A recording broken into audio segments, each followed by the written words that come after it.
Hello दोस्तों, स्वागत है आप सभी का राहुल एकेडमी पर।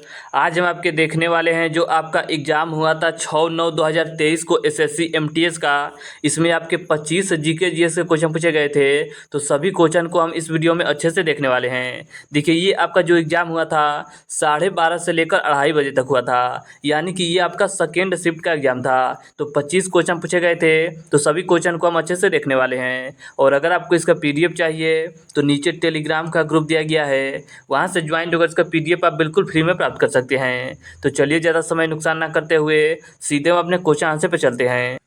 देखिए, आपका पहला क्वेश्चन दे रहा है कि निम्नलिखित में से कौन सा उपन्यास अपने लेखक के साथ सही ढंग से मेल खाता है। तो इसका करेक्ट आंसर आपका हो जाएगा द नेमसेक पुस्तक के लेखक आपके झूमा लाहिड़ी है। तो ऑप्शन नंबर 4 इसका करेक्ट आंसर हो जाएगा। इसके आगे आपका अगला क्वेश्चन दिया गया था कि भारत के किस शहर में महिला विश्व मुक्केबाजी चैंपियनशिप 2023 का आयोजन किया गया है। तो इसका करेक्ट आंसर आपका हो जाएगा नई दिल्ली में इसका आयोजन किया गया है।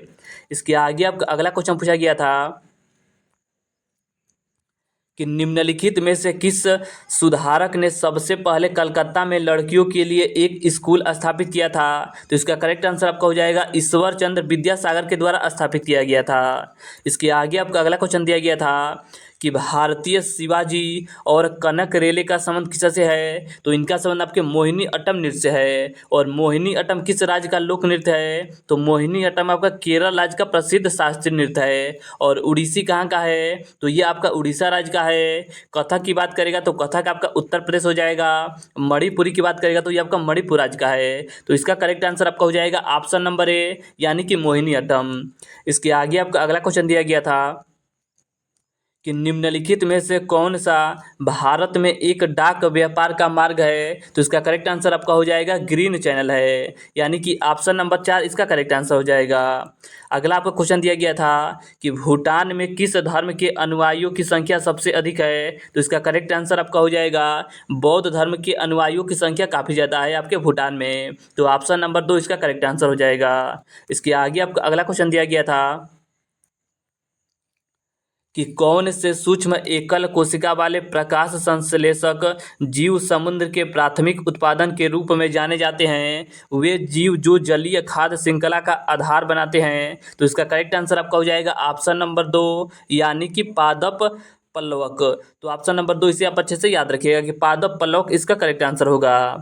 इसके आगे आपका अगला क्वेश्चन दिया गया था कि व्यक्तित्व आय के संबंध में अंतरण भुगतान के बारे में निम्नलिखित में से कौन सा कथन सत्य है। तो इसका करेक्ट आंसर आपका हो जाएगा ऑप्शन नंबर 3, यानी कि अंतरण भुगतान व्यक्तित्व आय में शामिल है। तो ऑप्शन नंबर 3 इसका करेक्ट आंसर हो जाएगा। इसके आगे आपका अगला क्वेश्चन दिया गया था कि सभी जौन त्योहारों में सबसे प्रसिद्ध महामस्तकाभिषेक हर 12 वर्ष में कर्नाटक के डैश में दिगंबर पवित्र परिषद में मनाया जाता है। तो इसका करेक्ट आंसर आपका हो जाएगा स्वर्ण बेलगोला। तो ऑप्शन नंबर ए इसका करेक्ट आंसर हो जाएगा स्वर्ण बेलगोला। इसके आगे आपका अगला क्वेश्चन दिया गया था कि भारतीय महिला हॉकी टीम की पूर्व कप्तान डैश को भारतीय खेलों में उनके योगदान और खिलाड़ियों की पीढ़ियों को प्रेरित करने के लिए BBC life time achievement award से सम्मानित किया गया है। तो इनका नाम आपका प्रीतम सिवाच है। तो इसे आप अच्छे से याद रखिएगा कि इनका नाम आपका प्रीतम सिवाच है। तो ऑप्शन नंबर ए इसका करेक्ट आंसर हो जाएगा। इसके आगे आपका अगला क्वेश्चन दिया गया था कि निम्नलिखित नर्तकों में से किसका संबंध कथक के भारतीय शास्त्रीय नृत्य शैली से है। तो कथक से संबंध आपके पंडित बिरजू महाराज का है। तो ऑप्शन नंबर 2 इसका करेक्ट आंसर हो जाएगा। और कथक किस राज्य का शास्त्रीय नृत्य है। तो ये आपका उत्तर प्रदेश राज्य का शास्त्रीय नृत्य है। तो इसका करेक्ट आंसर आपका हो जाएगा पंडित बिरजू महाराज। इसके आगे आपका अगला क्वेश्चन दिया गया था कि भारतीय क्रांति की जननी किसे माना जाता है। तो इसका करेक्ट आंसर आपका हो जाएगा मैडम कामा को माना जाता है। तो ऑप्शन नंबर 4 इसका करेक्ट आंसर हो जाएगा। अगला आपका क्वेश्चन दिया गया था कि माधवपुर मेला कहाँ लगता है, तो माधवपुर मेला आपके पोरबंदर में लगता है। तो ऑप्शन नंबर 3 इसका करेक्ट आंसर हो जाएगा। अगला आपका क्वेश्चन दिया गया था कि निम्नलिखित में से कौन भरतनाट्यम और कथकली नृत्य से संबंधित है, तो इसका करेक्ट आंसर आपका हो जाएगा मृणाली साराभाई का संबंध आपके भरतनाट्यम और आपके कथकली नृत्य से है। और भरतनाट्यम किस राज्य का शास्त्रीय नृत्य है, तो भरतनाट्यम आपका तमिलनाडु राज्य का प्रसिद्ध शास्त्रीय नृत्य है। और कथकली कहाँ का है, तो कथकली आपका केरल राज्य का है। तो इसे आप अच्छे से याद रखिएगा। इसके आगे तो इसका देखिए करेक्ट आंसर आपका हो जाएगा ऑप्शन नंबर 3। इसके आगे आपका देखिए अगला क्वेश्चन दिया गया था कि भारत के संविधान का कौन सा अनुच्छेद मौलिक अधिकारों को लागू करने के लिए सर्वोच्च न्यायालय में याचिका दायर के अधिकार की गारंटी देता है, तो इसका करेक्ट आंसर आपका हो जाएगा अनुच्छेद 32। देखिए सर्वोच्च न्यायालय के द्वारा अनुच्छेद 32 के अनुसार 5 प्रकार की रीट जारी किया जाता है आपके मौलिक कर्तव्य को लागू कराने के लिए। और देखिए अनुच्छेद 32 को डॉक्टर भीमराव अंबेडकर ने संविधान की आत्मा कहा था। तो ये भी पॉइंट आप अच्छे से याद रखिएगा। इसके आगे आपका देखिए अगला क्वेश्चन दिया गया था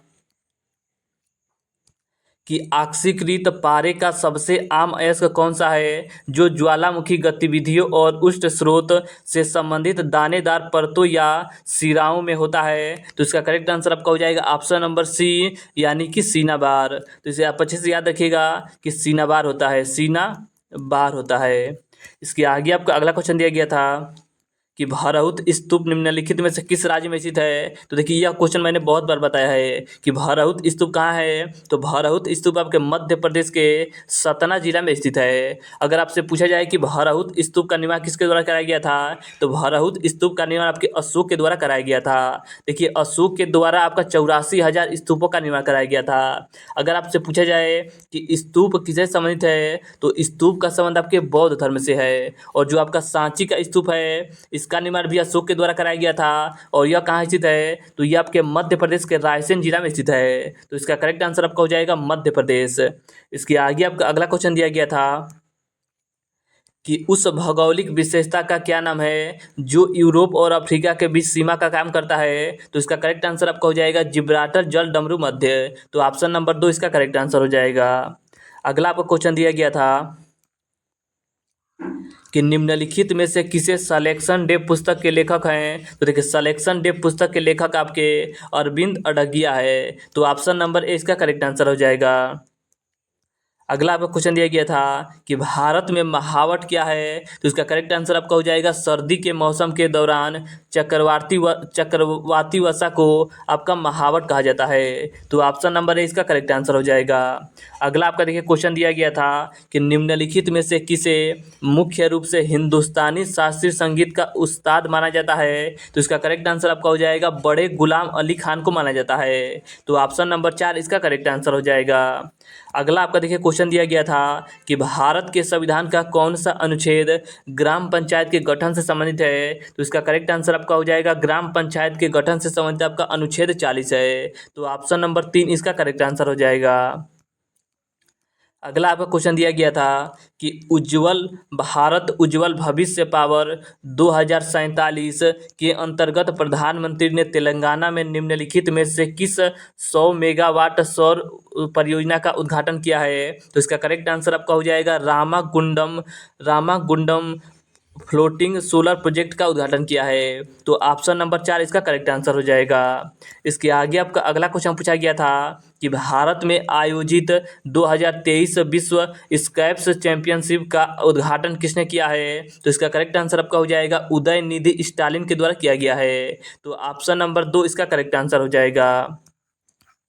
अगला आपका क्वेश्चन पूछा गया था कि भारत में सूक्ष्म वित्त संस्थाओं का प्राथमिक उद्देश्य क्या है, तो इसका करेक्ट आंसर आपका हो जाएगा कम आय वाले व्यक्ति को छोटे ऋण प्रदान करना। देखिए ये क्वेश्चन भी आपके 2 से 3 बार हर शिफ्ट में रिपीट हो चुका है। यह क्वेश्चन हमने 2-3 दिन पहले भी किया था। तो देखिए आज हमने आपके 6/9/2023 के सेकेंड शिफ्ट के एग्जाम में SSC MTS में 25 आपके GK GS के क्वेश्चन पूछे गए थे। तो सभी क्वेश्चन को हमने इस वीडियो में अच्छे से देखा। और अगर आपको इसका PDF चाहिए तो नीचे टेलीग्राम का ग्रुप दिया गया है, वहाँ से ज्वाइंट होकर इसका PDF आप बिल्कुल फ्री में प्राप्त कर सकते हैं। तो चलिए आज के लिए इतना ही, धन्यवाद।